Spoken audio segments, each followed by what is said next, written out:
Greetings, everyone. I'm Madeline DiNono, CEO of the Geena Davis Institute. And with us again is Andrea Lust, who is our sign language interpreter. So yay, Andrea. And also with me are two of the show's creators. I have Rachel Shukert, formerly of Glow, and I have Lucia Aniello, formerly of Broad City, who we both admired. And we're going to get right into it. So hopefully all of you have seen the spectacular first episode that we shared with you. And please, whenever you think of a question, just pop it in to that Q&A chat box, and we'll definitely be getting into Q&A. So I'm going to get right to it. Why now? The original Anne Martin series was, launched in 1986. Why now? What was the impetus? What made you all think like, hey, let's do this? And either Rachel or Lucia, any one of you can jump in on that. Well, I remember something that Anne said to us when we were sort of starting this whole project, which I think is really important. I kind of remembered it because I saw it like as a quote recently in something, that there had been adaptations of this material before. There had been the 95 movie and the series in 1990, but this was the first adaptation that was made by people that had grown up reading and loving the books. That the girls who were sort of the first audience for these books were now kind of grown up and ascendant in media, and we're really kind of having a moment. I've noticed that I feel like just as reviews and things are coming out, a lot of people, especially a lot of women in media, are like, I grew up with these. I can't believe that they're kind of being revisited. This feels so right. And Anne said at the time that she really felt like that was adding another layer of meaning to it, that women that had been shaped by these books as girls were now interpreting them in a fresh and new way. So I think some of it was just sort of it was ready, it kind of had found its time. And it was something that Lucia and I had both been obsessed with as kids. And I think, Lucia, you said that your agents were what do you want to adapt? And yeah, exactly. And basically I really shied away from working on a lot of kind of reboots and reimaginings of things. But, and my agent was like, what would you ever want to work on? I was like, it is Babysitter's Club. That was literally my entire personality for at least 6 years, was just being a fan of the books. So yeah, and I think exactly what Rachel is saying. I mean, I think it was also interesting now that we've talked to so many, especially writers out in the world. It's so interesting how much these books have influenced them. So I think it only makes sense that once we all come of age, that one of the things we would want to then tell the story of is Babysitter's Club, because we've all, I think, been shaped by it in ways that I'm not sure we even really realize, or I don't know if I even really realized until recently. I mean, literally, Christy sits in a director's chair. I mean, yeah, you built that space for me, I know. I sort of just in kind of we're back, in the writer's room and working on these episodes, I was like, oh, the Babysitter's Club really kind of gave me the rudiments of story structure in my child brain, because there's always a protagonist of each book. Each book is sort of episodic in its way, but it hooks into larger arcs, and there's always sort of an A story and a B story. There's a babysitting story, and then there's her personal story, and then there's what's going on with the club. They're very structured in this way that I kind of didn't realize I was absorbing at the time. And now that we're going in and kind of reimagining them for television, I'm like, oh, it's all there because of these. I think that there's a lot of people like that too. I've just seen also and heard from so many people who are the Babysitter's Club are why I became a writer. The Babysitter's Club is why I love to read still. It's what gave me my love of books. It really was incredibly formative for just so many people, even people that didn't, kind of wind up in media or anything. It just, I think it sort of showed you a way to be in the world that was really formative for women of our generation. So both of you clearly had a passion and were deeply inspired by the books, but how did you two come together? Part one. And part two is, what did you know Anne Martin already? What was it like for you to come together with her? You had to have a mind meld. Had to be some kind of ground truth. How did you all know each other? Because I didn't see in your credits where I don't think you've worked together. No, we hadn't worked together before. No, and Mike DeLuca Productions and Lucy Catata at Mike DeLuca Productions had known Rachel for, I think you guys had maybe almost worked on something before, right? Well, we developed before, and we just had sort of known each other for a long time. I mean, since I came to LA, she was just somebody that had always been in touch with and friendly with. Yeah, and I had based on a conversation with my agent, she had found out that Mike DeLuca and Walden Media had already had the rights to it, and they'd been like, Lucy had been trying to do this for years. Yeah. Too. Like Lucy had like pitched it at every job that she ever had, and then Right. found this partner. Yeah, and so when I went in and I was kind of like, I'd love to work on this, they were like, great, you should meet a bunch of different people. And one of the people was Rachel, and they already, knew and I was a fan of Glow. And so I was like so excited to meet her. And I think when we sat down and talked about the project, it really felt like we had the same vision, and it felt like we understood really what was important and what was really special about the books and what we wanted to keep intact. And so I don't know how you felt, but I felt like it was just, I felt like it was good.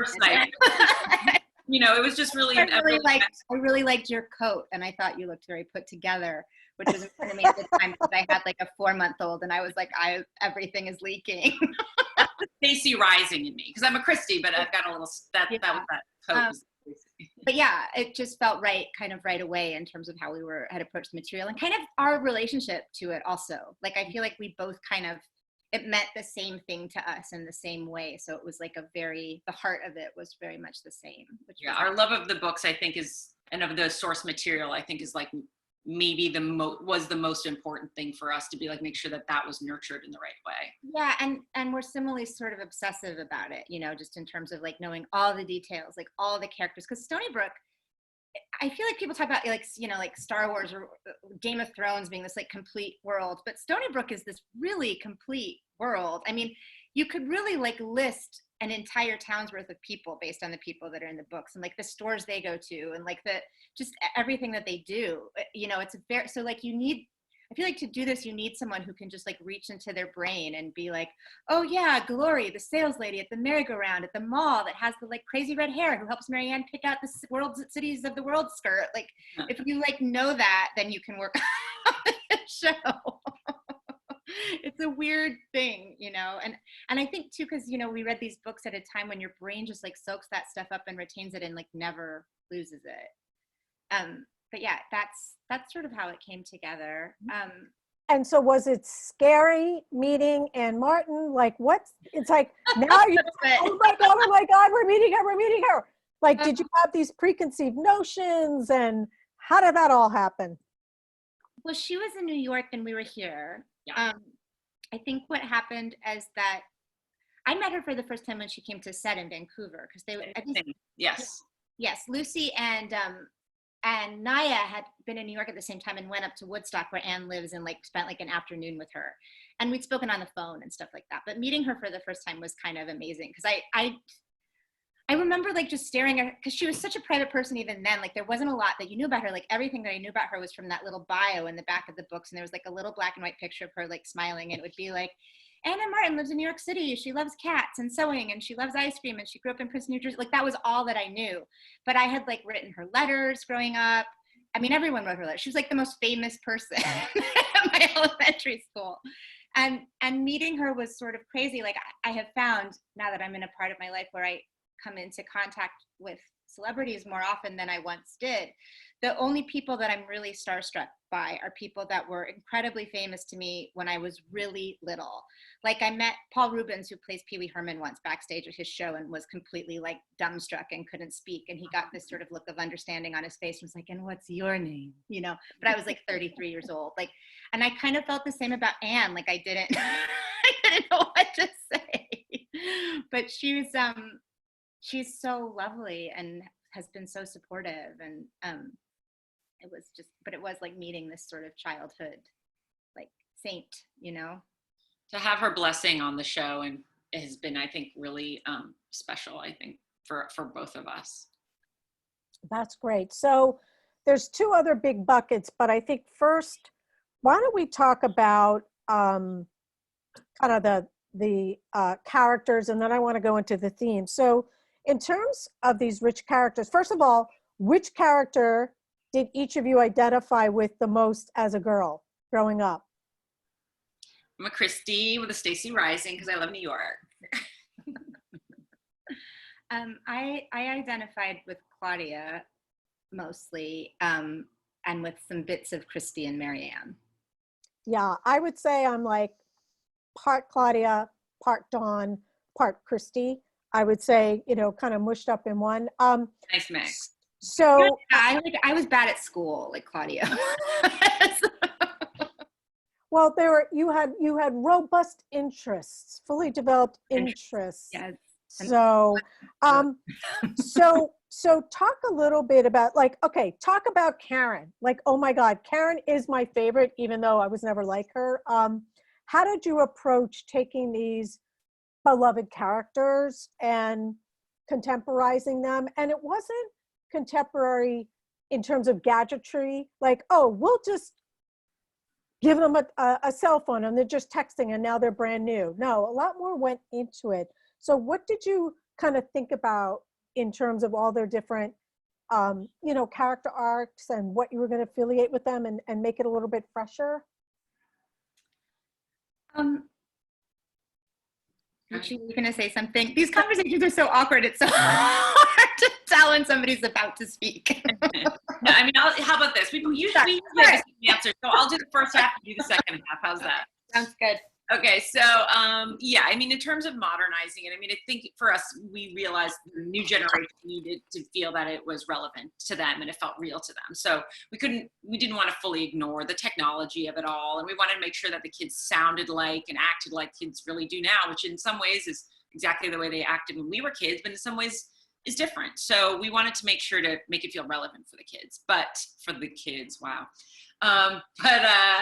But on the other hand, you know, somebody like Karen, like what was so important to her was just like, she's this like rambunctious little imaginative girl who is excited by the world and lets her imagination run free. And for us, that was really, I think, the thing that was the most pressing for us was finding an actress that felt like she could handle that, because done poorly, could be a little bit fake feeling or a little grating. But Sophia Reed-Ganzer, who plays the young Karen, is such an immense talent and so good. I mean, we really were have a ton of time with them on set, and so there were a couple instances where we were kind of a little bit behind in shooting and we really only had a couple takes, and her ability to nail a take and to give me perfect little adjustments while doing it was just unbelievable. Really bailed us out. And was such a talented actress, so intuitive and smart. And monologue from Hamlet in like a single take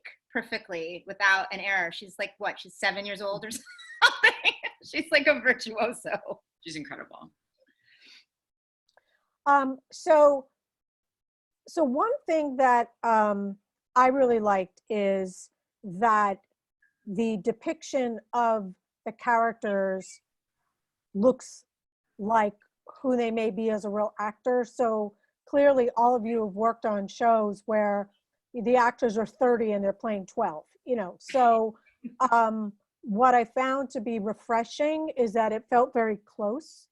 And so you modernized this phenomenal ensemble of characters, and then you had to find the people. So you talked a little bit about the actor who plays Karen, but what was the process like? Was it like insane thousands, or did you already have some people in mind already, or what was the process? Because it's a big cast, you know, it's a big series regular cast, right? Mm-hmm. What did you go through to land these perfect characters? Well, I think the PR, because, you know, people kept asking, like, how many girls did you see? And I was like, I genuinely don't know.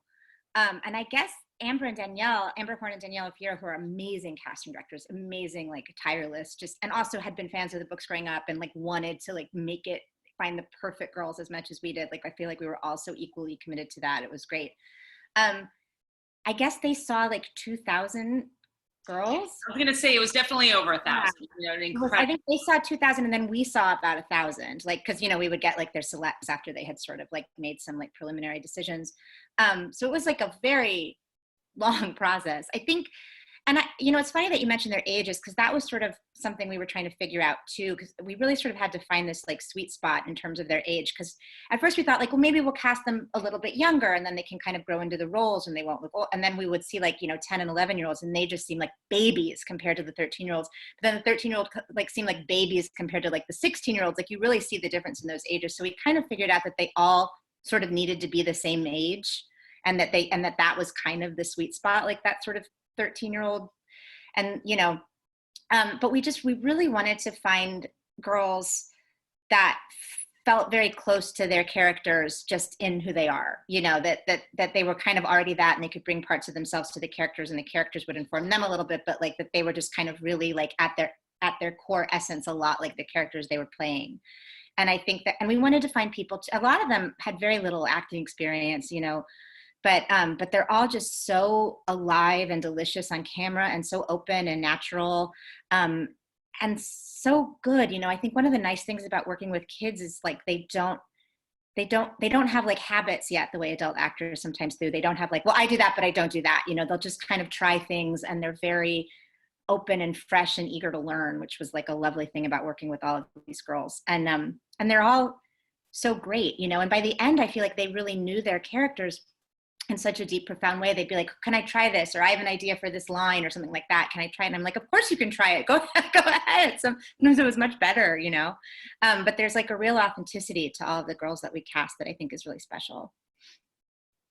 So there's a lot of parts, there's a lot of components. So you've got the girls and the characters, but what I also loved is the dynamics with the parents, because you had to pick the right parents, right? You had multi-generational, you know, with Claudia's grandmother and others.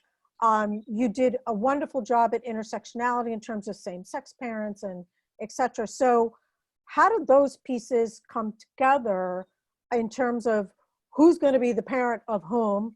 And then how did you introduce them, and were there any tricks or tips to bring them together as a family? Because it's one thing to do a big table reading with 50 actors, but you got to make sure each one of them stood together as a unit. And what I really respected, one of the things that we've noticed is that lots of times, particularly fathers, are depicted as being bumbling idiots, you know, or all the moms are so stoic. And I thought you brought such grace and sensitivity and a full range of emotion, particularly for the boy characters and the male characters, as well as for kind of the mom. So can you talk a little bit about kind of the adults and how you brought each family unit together to kind of work cohesively? Yeah. Well, I mean, the nice thing about all of the actors that we chose is that they seem to really kind of feed off each other's energy. You know, I think once we had the girls, it was sort of about like finding people who could kind of plausibly be their parents, like which energy created that energy, sort of. And we got very lucky, I think, with like Alicia Silverstone, who, you know, we were so excited to have and was so excited to do it. And, you know, and she was such a sort of icon in the 90s at the time that these books were, it felt like a real, this kind of continuum to have her play Christy's mom. And we knew that once we had her, that needed to be sort of a meaty role. And as a mother, and as like a relatively new mother when this process all started, it was really important to me that the mothers especially be very like three-dimensional and realized, and not just kind of these like, don't get dirty kind of like sitcom moms, you know, that they have like an inner life and they have things that they want. And it's not just all about like doing loads of laundry and like a button-down shirt, you know. That was really important to me, that they had a sense of humor and that they felt human. And the same with the fathers. You know, I think a character like Richard Spear, who's Marianne's father, is a single dad. He's doing the best he can.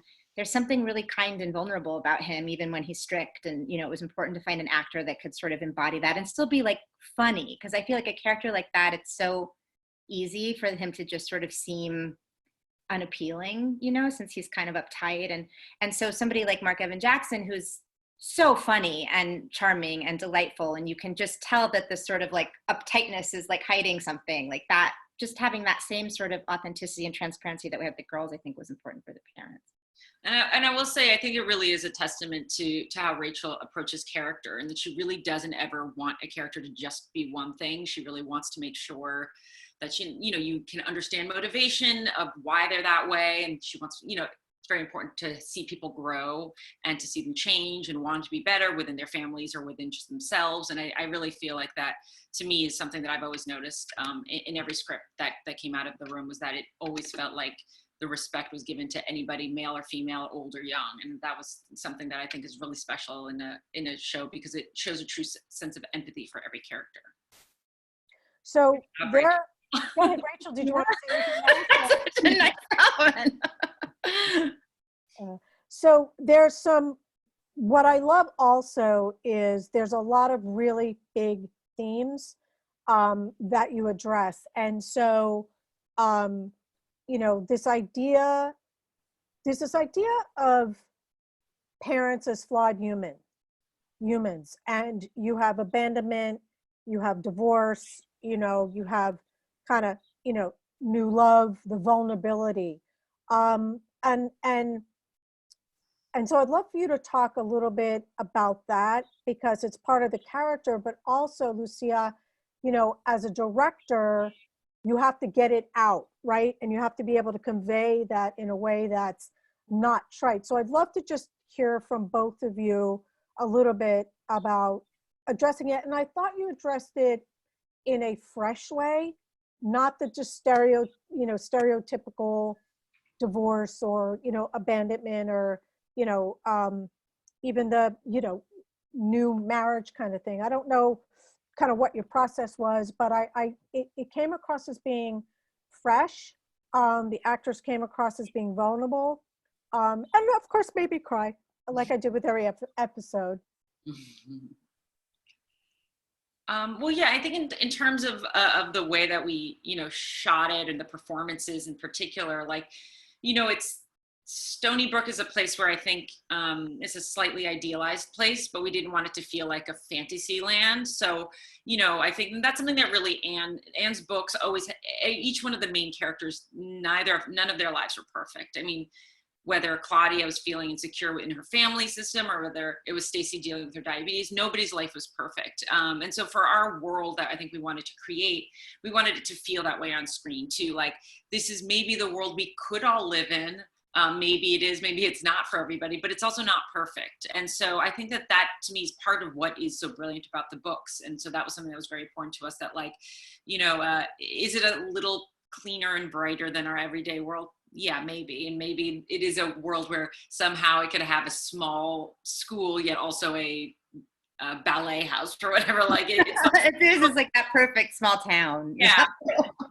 But in the same way with the performances, like, we did want it to feel real and grounded, but it wasn't also gritty. It was just something in between. And I think every choice was kind of funneled through that vision of, like, what is our version of Stony Brook? It's pretty great, even if it's not perfect.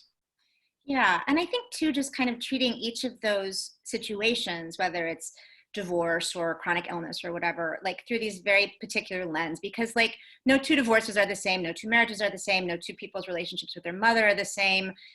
You know, all of these things are very particular and individual. So again, I think just in terms of thinking about the characters and how they would each relate to this situation, like very specifically based on their personal histories and their dynamics with each other and all of that stuff, you wind up with these, like, very finely realized relationships that I think are really like the building blocks of a show that is successful, and characters that feel real. So I feel like just writing, that's sort of how I approach things, is to really, like, think my way through, like, how does this feel in this moment? Because a lot of things, you know, in your life, especially at this age, I think, that feel huge at the time do not wind up being that very, very important in your life. And on the other hand, there are these things that feel really just kind of backgroundy. Like, for example, your parents, I think a lot of the time, who wind up having this, like, massive effect on you for years and years and years to come. And you don't always sort of, like, know what the themes of your life are while you're living them. So it's sort of interesting to kind of balance that, you know, like I remember at this age just thinking, like, if I missed this, like, play rehearsal, my life would be over. But, like, you know, barely registering, like, other things that were extremely important. Like, there's a funny balance to it. So I think watching it, you see these things, and that in a way can feel sort of different to the girls and the characters. And I'm very interested in this time of life for those reasons, you know, that kind of proportionate disproportionateism of it all, if that makes sense. Absolutely. So in terms of, you know, we talked about freshening the material, taking a contemporary approach, but there was one thing that jumped out at me, and it's in a future episode, and maybe it's a broader topic, is we talked about diversity and inclusion. But to me, humbly, it was fully embodied in the story arcs and in the characters. And there's one story, I don't know if you want to talk about it now, but in terms of how you dealt with gender identity, and it was kind of gender identity and also being able to kind of speak up and maybe not be able to speak up for yourself, but you could speak up for others. And it was particularly the episode with Bailey, and Marianne. And I know that's a future episode, but you dealt with gender fluidity, gender identity holistically. And so how was that, how did you think about that in terms of each episode, some of the characters? And again, I mean, that scene is tremendous, but it's not the only one, it was like, it's just embedded throughout. So what was your philosophy on that? Well, in terms of inclusion, we felt like we just really wanted to show a world that reflects the world. And so without having to like make everything very specifically about that, we could just sort of casually be like, well, Charlotte Johansson is being raised by two moms, or like things like that are just sort of part of the fabric of the world in a way that I think they really are for kids now. It doesn't have to be like a story in and of itself. But with a character like Bailey, I don't know, that felt like a very important story to tell for a lot of reasons, partly out of inclusivity, partly because it's interesting, partly because I feel like it's a huge turning point for Marianne and being able to like advocate for somebody and how that really helps her find her voice. But I also feel like these are the kinds of things that like adults make very complicated that are not really that complicated. And it felt like a really excellent opportunity to tell this story about that there's a kind of simplicity to it that felt like we could sort of do that effectively. I don't know if I'm You're doing. I don't know what to say, I don't know what I should say in terms of like spoilers. But yeah, I think Lucia was about to say something smart. No, I was just going to say the same thing. And Madeline, you're I think getting to the point, which a great point, which is really that like the theme of that kind of an episode is really about who you are on the inside and wanting to reflect that on the outside, and how gender identity is as simple as that. And so for children, it is that easy, whether it's about gender identity or simply their wants and needs. Like, I don't remember what the phrase is, but something about like out of the mouth of babes, the most honest true thing, it comes out. And so for us, I think that was part of it. And also like if a child is in distress, the right thing to do is comfort that child. No matter, there should not be like a philosophy about it. Politics like, and there's no caring about people. Yes. What else did I want to talk about? I wanted to talk about also, there's other issues that you deal with, and and I thought you dealt with it in a fresh way, is the idea of social media shaming, bullying in a different way. And I thought that was really fresh as well. And when you think about, there's other issues that are happening now that we weren't so reliant on technology and the internet, in '86. How did you think about incorporating that? I mean, did you dissect the books and say, okay, now when we turn this into an episode, aside from the characters being contemporized, this is where I think we can also address a social issue that wasn't being addressed in the 80s. And how did you think through that, or if there's any examples of that that you wanted to talk about? Well, in that specific instance, I think that was very much kind of, it came from looking for ways to sort of modernize the stories and to try to figure out like where the source of that character's shame was coming from and what she was afraid of and what had happened. Because I think now that kids are living in this world where they have like much more immediate access to information. So just knowing something about something or being afraid of not knowing something feels like it has a little less impact than like being sort of maybe publicly humiliated in the internet, that like, but I think what we wanted was to really sort of have her have the same kind of emotional life to it, that like, her disease was kind of that she sort of wrestles with in the books. It was just sort of like, how do we kind of dramatize that and bring it to the outside, and how can we kind of bring in some of the world that we're living into? I mean, there was a lot, I feel like that was just an approach that we took to a lot of storylines, is how can we kind of pull this forward? How can we deepen it? How can we give it a little more emotional impact? How can we kind of make it more dramatic or more visual or more, it's part of the adaptation, I guess.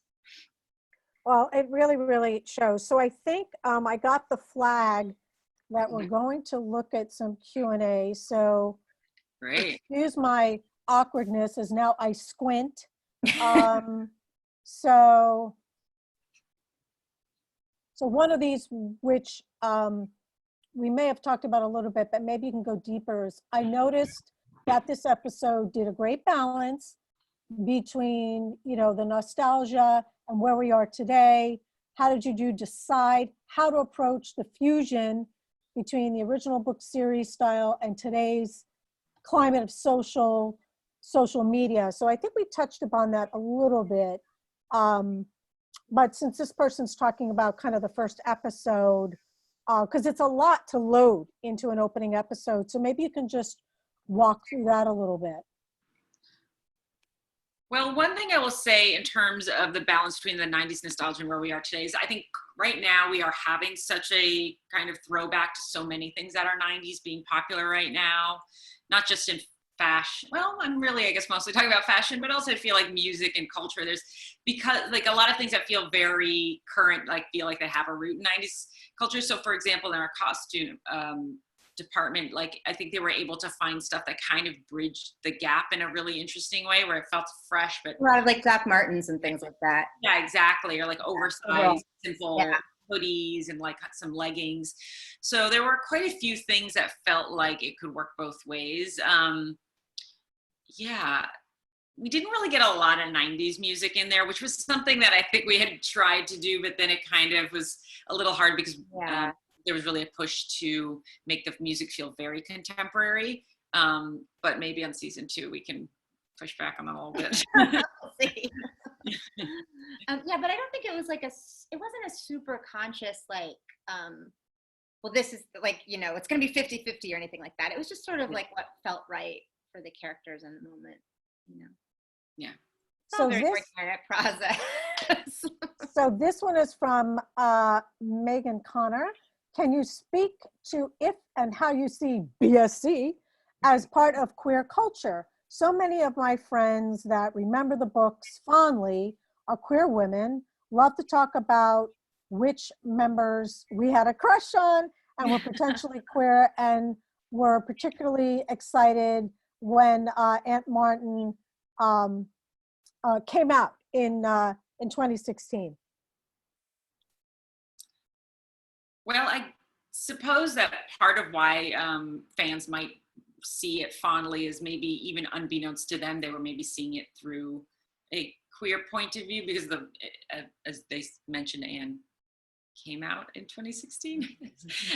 But in any case, maybe it was just the way that the female characters were fully fleshed out. And it's not ever really about, I feel like a lot of literature aimed at this age is very much about like heterosexual romantic relationships. There's a lot of love triangles. It's a lot about boys. And there's a bit of that in the Babysitters Club, but it's never really the focus. It's always about the friendship of these women, these girls, and the relationship to each other, and the kind of like, it's all kind of like like pairing off and dating. And it's not really about that, the way that like Twilight or something is. So I think that's a lot of it. And I agree with Lucia. I think it's that they're really like, they're strong, fleshed out female characters. They have strong relationships with each other. They're not sort of timid, like they speak their mind. They're very like straightforward. It's not really about like how they're seen by boys or men or anything like that. Except for Stacey sometimes. So Stacey sometimes. So this is really interesting. So clearly, there's a lot of cultural diversity and inclusion, but this one said, in terms of inclusion and diversity, are we going to have diversity through different religions? Yeah, I would love to. Later in the books, I don't know if we'll get there, but there's a character, Abby Stevenson, who's Jewish, which I remember. That was kind of after my time, but I was very excited because I am Jewish, and like I felt like you always knew that there were a lot of like Jewish people who worked in media, but rarely Jewish characters, especially like young female Jewish characters, unless it was like about the Holocaust or something like that. And I remember just like retroactively being excited that there was like a sort of just, 13-year-old Jewish girl with a bat mitzvah, like as part of the Babysitters Club, even though by the time she entered the books in like book 90 or something, I kind of was too old to keep reading them. But I think that would be great. I do actually think, without giving too much of a spoiler away, that as we get a little deeper into Claudia's family in further episodes and further seasons and their kind of ritual, like Claudia's family is not Christian. And we'll sort of, and I think that's an interesting thing to explore for sure. Mm-hmm. So, Lucia, this one is more for you. How is your approach to directing kids and teens different from directing adults? It's interesting that it was not, my general approach is not different. I really try to, approach any actor the same way. It's interesting, especially with these girls, is certainly with the main cast, it really was no different. I mean, they had, of course, not a ton of experience, which is a slightly different thing than the fact that they're children. I mean, in terms of just like how we wanted to run the set. Some of that, of course, was just like a little learning, but they took to it so quickly. Like Rachel was saying before, they're such sponges. I think when it comes to the littler kids, that is a different experience, because it is a little bit more of just trying to make sure that Can't pay attention for that long.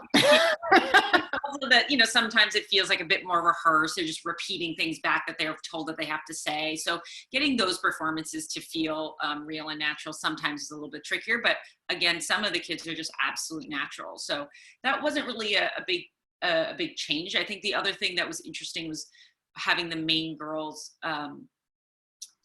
be open to being a little bit, not fully like improvising new scenes or things, but like having them feel like very comfortable in the character. Because I come from the world of improv. And so for me, I feel like these girls knew their characters so well that it would only make sense that they would start to be like, oh, I feel like I would say this or do this. And to watch them kind of really start to build that confidence in themselves and the characters was really cool. And that's the kind of thing that I think like long-term is like just important, is to make sure that especially young women feel when they're on set that they have agency over themselves and the characters, and it makes for a richer performance. But I think also just in general, like it's important to make sure that these young girls know that like what they have to say is important. It's important to me, it's important to Rachel, and I think it's important to the world to listen to them. And I think you did that like in such an amazing way, because Lucia directed like 3 of the first 4 episodes, and we were really kind of laying the groundwork of these girls, and they were kind of developing their relationship with each other and getting comfortable on set. And after we started having like more new directors coming on, the girls really did feel empowered still to like try stuff, and even with a director that they didn't know, that hadn't given them kind of express permission for that. I feel like Lucia really like laid this amazing groundwork for them to believe in themselves and kind of be like, I'm going to try this. I don't know this director. I mean, there's actors who are like in their 30s that like have a hard time with like a brand new director. And these girls were just so comfortable and confident because of the work that Lucia did with them. So one of the things that I noticed, because we pay attention to it, it was that it was, my husband asked if he can get water. You gave a lot of opportunity to a lot of female directors as well. And building on that from a business perspective, one of the questions is, I would like to hear from both ladies on what advice you would give to women that are pursuing to be EPs. So, there's the show, but there's the business of the show. And so you had to make decisions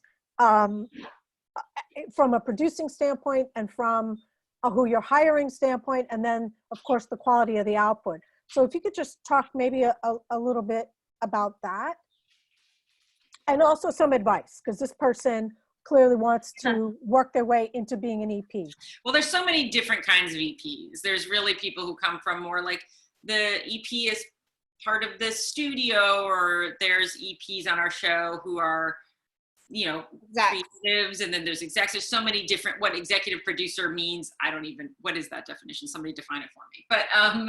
But for us, you think that, yes, like it was important to us to have mostly female directors on the show. And, it's advice. What is advice? I don't know. It's, hopefully, I guess one thing that I've heard, which I do believe in, is before you commit to a career, commit to a community. I think that, you know, the communities that you can find, like I was saying, I know Rachel comes from like the theater community. I come from more the improv comedy community. And I think when you join those kinds of communities, you really tend to find the people you want to work with, the way you want to work, and really what's important to you. And it really is a way to form your point of view and what's important. And so then I think you're able to go out into maybe more of an industry, not only knowing more of who you are, but how you want to operate in that world. And so for me, that's originally how I. Yeah, and the kind of people that are your people, because there are people that you're going to do great work with, and there's the people that are not necessarily going to give you the opportunity to do great work, even if you're capable of it, because you're not in that kind of environment. And I think it's really, I've always thought it is important to look at like these sort of job interviews in Hollywood, at least as a writer. I can't speak to like other aspects of being an EP, like an exec or a director or directing EP or anything like that. But I think it really helps to think of yourself, like when you go to these like staffing meetings and things and are sort of working your way up the ladder as a writer, to not only be sort of desperate for them to like you, but to really ask yourself, do I like them? Is this someone that I want to be with? Is this someone that I feel like I can entrust my ideas and my creativity? And honestly, in a writer's room, a lot of your soul and a lot of your like personal information and your history too, that like, you know, that it's a two-way street. It's not just all about like being accepted by one person. Like you also have to kind of buy into it, and that you can be a little bit careful with yourself that way. And I think that that helps you kind of find your way into a place where you're going to do great work and be respected. And that kind of leads to more great work and respect. Well, I know we could go on for at least a few other hours, but it's time to wrap. So everybody's homework assignment. What are you going to do on July 3rd? Watch the episode. And we want there to be many, many more seasons. So it's really important that all of us at home who are on our session today, that you really use your voice on your social media platforms, give the show some love, give these ladies some love. And we're so thrilled. And thank you, Rachel. Thank you, Lucia, for all of your time. Yeah. And we just know that this is the beginning of a beautiful thing that'll happen. So thank you so much. Thank you. And sorry that we weren't able to get to all the questions. I'll try to chat a couple answers if I can. Well, what we'll do is we'll send the questions and see if we can get some answers for those of you who identified yourself. So thank you so much. Great. Thank you. Okay. Thank you, Andrea. Thank you. Bye. Bye.